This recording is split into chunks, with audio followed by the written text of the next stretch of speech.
Hello, hello. Good afternoon. Happy Thursday, everybody.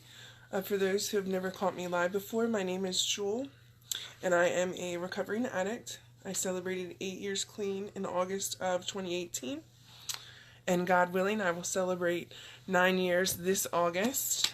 I'm going to read the gist for today.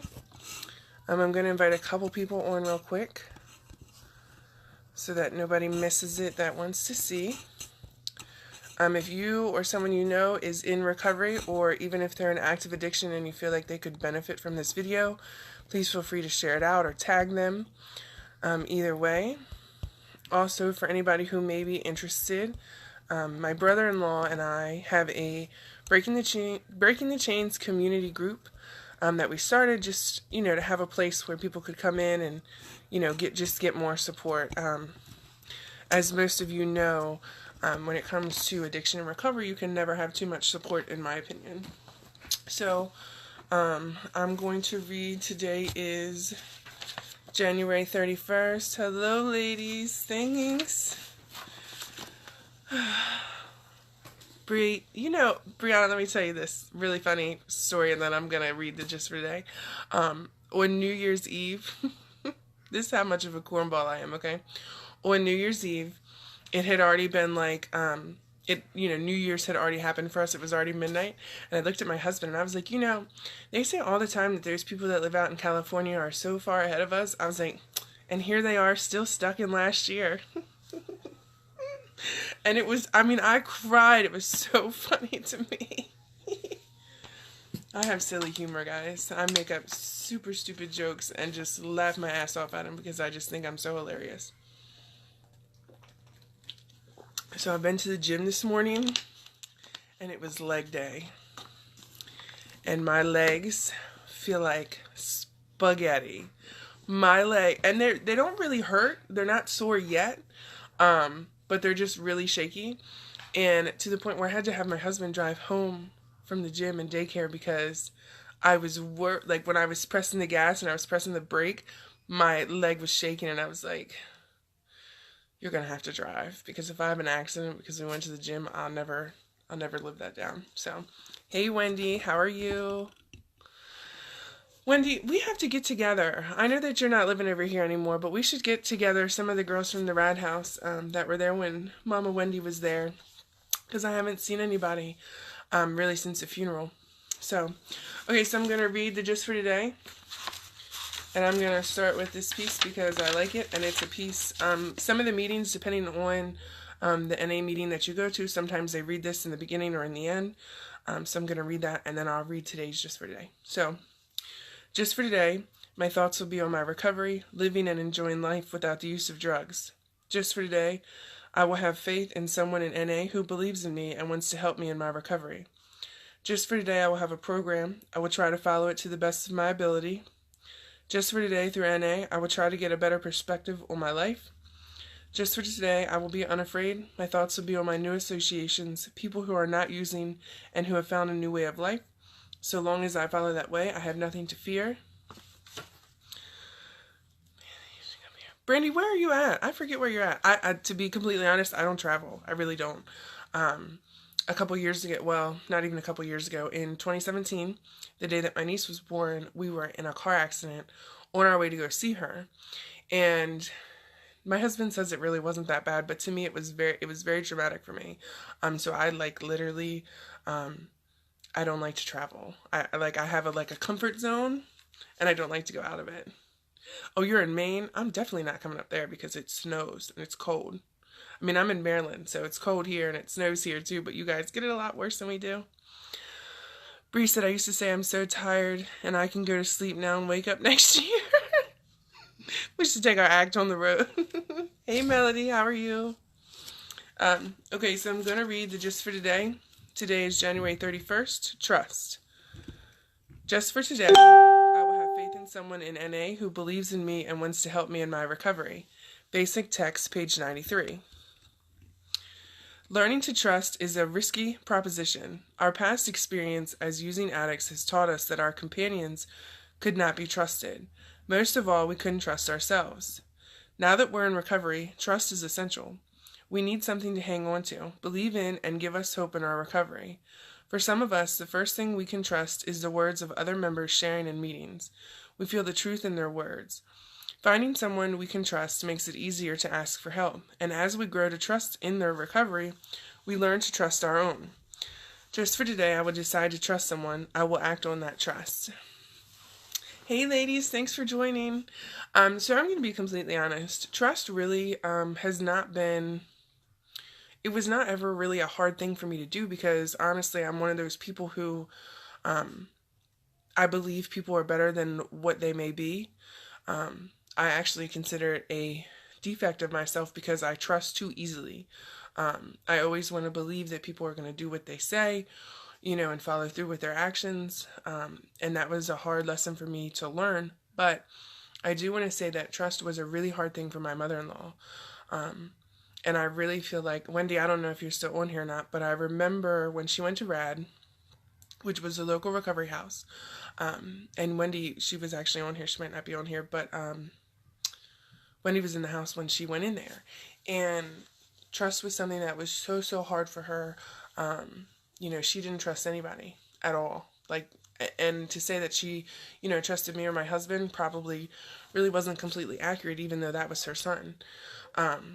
She was always questioning people's motives and actions and words and things like that. And so when she went to the recovery house this last go around, she let her guard down and she started to trust the people in the house. And I really think that was one of the pieces that she needed, like a crucial piece.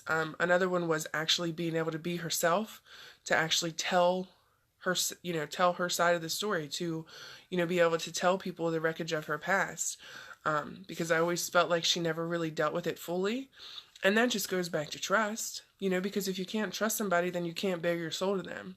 And I think that, to me, that was the biggest thing that helped her in her recovery. Joe talked before, that she had used probably off and on for close to 10 to 15 years. And, there were a lot of things that happened to her as a child, things that happened to her children as they were growing up, during her addiction, and not during her addiction, and some things she couldn't control and some things she could. And so she had a lot of stuff to deal with. She was 49 when she went into recovery. This last go around, she passed away in May, but she had 8 months clean. And it was the first time in almost 15 years that she had 8 months clean.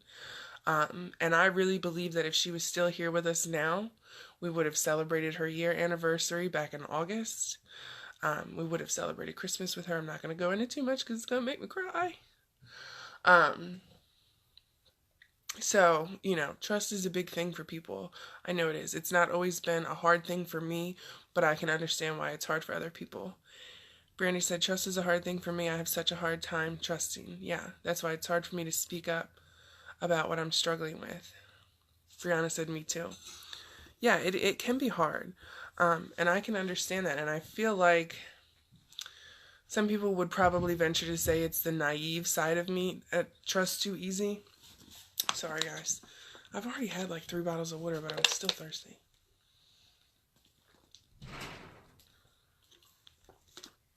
Oh, the sweating out I did at the gym because I was pouring sweat, guys. And I was really excited because a girl that I played softball and volleyball with back in high school was there today. And my brother-in-law is actually training her, which I had already known, but I hadn't seen her at the gym. And when I seen her today, really, she probably won't catch this video, but it inspired me to kick ass at the gym today. Like seeing someone I knew that I had played with, that I wouldn't really say that we competed because we were on the same team, but we played a lot of the same positions. So in a sense, we did kind of have to compete with one another so we could play when we wanted to play. And I've already talked to her. We're going to hit the gym together a couple times and do cardio, so I'm super excited. Yatrice, she said, wow, God wanted me to hear this. Good. I try, guys, Joe and I, when we first started doing our live videos, we tried to go every day because people need it every day. They do. You can't always make meetings. You can't always, I have a great support system, but I understand that not everybody has that wonderful support system that I do. And so our plan was to go live every day, right? So every day we could help people. And I've really learned that, one, we run out of things to talk about. And the just for today can be repetitive sometimes, which is great because we learn through repetition. I know you guys have heard this before. We learn through repetition. So being repetitive is fine, but, people get tired of hearing the same old thing, which is fine. And honestly, I haven't gone live all week. This is the first one I've done this week, I think, since I went with Joe. I don't know if we went Monday or this weekend or when the last time we went together was, but, Brandy had reached out to me and asked me when I was going to go live, and I was like, I'm going to go at lunchtime. And then we come home and, there's a couple things going on around here that just kind of just frustrating. And I could have easily said, I'm not going to go live today. I'm just going to skip out. It's not going to matter. People aren't going to miss me. I could just talk to Brandy through text message. She'll be okay. She doesn't need to hear me or see me go live. But something about me was like, nope, I'm going to fix Russell lunch. I'm going to sit down and go live. And here we are. Joe did the Just for Today yesterday. But if you guys don't mind hanging out, I want to read it because it was really good. Yesterday's was Giving It Away, January 30th. We must give freely and gratefully that which has been freely and gratefully given to us. Basic text, page 49. In recovery, we receive many gifts. Perhaps one of the greatest of these gifts is the spiritual awakening that begins when we stop using. Growing stronger, each day we apply the steps in our lives. The new spark of life within is a direct result of our new relationship with a higher power. Our relationship initiated and developed by living the 12 steps. Slowly, as we pursue our program, the radiance of recovery dispels the darkness of our disease. One of the ways we express our gratitude for the gifts of recovery is to help others find what we found. We can do this in a number of ways: by sharing in meetings, making 12-step calls, accepting a commitment to our sponsorship, or volunteering for H&I or phone line duty. The spiritual life given to us in recovery asks for expression, for we can only keep what we have by giving it away. Just for today, the gift of recovery grows when I share it. I will find someone with whom to share it. And I absolutely love this, okay? I love this more than anything in life because most of you know that I also have an at-home business. I build websites. I'm a virtual assistant. What else? Social media manager. I'm about to launch a couple new workshops that I'm excited for this year. I host recovery awareness events local to my area, and I want to tell you guys a quick background story. In 2017, I hosted a bunch of vendor events, okay? For no rhyme, no reason, just my first one,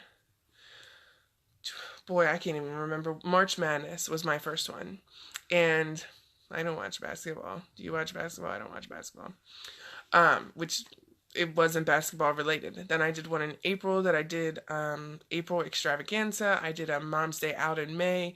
I did 2 back to school events. I did a Halloween event. I did a Christmas event, right? There was no purpose other than to make money, to host these vendor events and to make money. And in October of 2017, which is when my mother-in-law went into the recovery house, she had been in jail. She'd been talking to my husband quite a bit, which was rare for him because he had a hard time trusting her. He had a really hard time believing that she was serious about her recovery. One morning he woke up. He had been on the phone with her. He gets in the shower. I'm like, what are you doing? He's like, we're going to go get Mom. And I'm like, who? We are? Like, we're going to go get her? He's like, yeah, we're going to go get her. And call Bonnie and see if we can bring her to the Rat House. And I'm like, because he had never, in the time that we had been together, which is, we're working on our 6th year. So in the 5 years we've been together, he's never really stepped out to help her. Like, he's been supportive, of course, but never, we didn't give her any money for anything. We didn't go out of our way to help her. So for him, now mind you, it was going to be a 2-hour drive to where she was, and then about 2 hours to get back. We had to take both the boys, okay, and they were 6 and I guess 18 months? No. Like 6 and 2, okay? And so you can imagine if you have children riding in the car basically all day. Because not only did we have to go down to the jail, we had to go to the jail and get our money. Then we had to drive another 30 minutes to take it to the commissioner's office. Then we had to come back to the jail to get her, and then we had to wait for them to release her. And I was like, telling Matthew, I was like, if you can be good, if you can just hang on, we'll go to McDonald's when we're done, right? So we went to McDonald's with her afterwards. The kids had a blast with her. Russell, who really hadn't seen her all that much because of her addiction, mind you, he was 2-ish. He instantly connected with her. I mean, it was just an awesome time. We took her to this house in Easton. We dropped her off. And we talked every day, her and I. And she went in on a Sunday, I believe it was. And I had said to her, the kids were out of school on Friday. I was like, you know what? I'll come over Friday. We'll go to the park. Like, I'll come pick you up. We'll go to the park. We'll just hang out with the kids, because I felt like if we could reward her in ways that she would appreciate it, that maybe that would help keep her focused and keep her motivated. And so anyway, so she was there, and she had been there, I don't know, for a couple weeks maybe, and she had gotten all these things. They helped her out with a phone.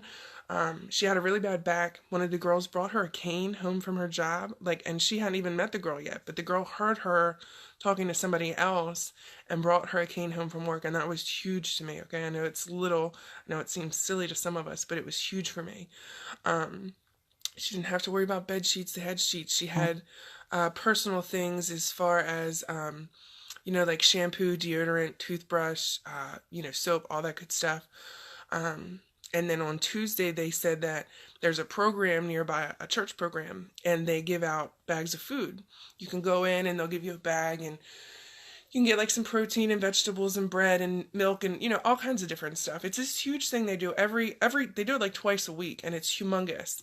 Because I went with her a couple times, and they give away so much. Anyways, they also help pay. The owner of the house has a special relationship with them, and so one of the things they do is rent assistance. And of course it's limited, but they do rent assistance, and so she was able to get some of her rent paid for, which was another huge thing for her, right? My mother-in-law was hands down, the most grateful person you could ever meet in your lifetime. She appreciated everything that was ever given to her. Everything that she earned, she appreciated. So a couple weeks into her stay, we're sitting on the couch talking one day, and I look over and I'm like, what if we host, a recovery awareness event? I have a whole bunch of small business vendors who could come out and set up. We can use that money to pay for the hall. We can go around to local businesses and get donations. We can raffle those off, and we can raise money, and we'll donate it back to the house. And she co-signed my idea. She was like, oh my God, that would be wonderful. That would be so awesome. And so we did. And we raised $700 for our first one last year. I hosted a second one in August that I had already planned before she passed away. And honestly, it's probably a good thing I had it planned, because if not, I definitely wouldn't have done it after she passed away.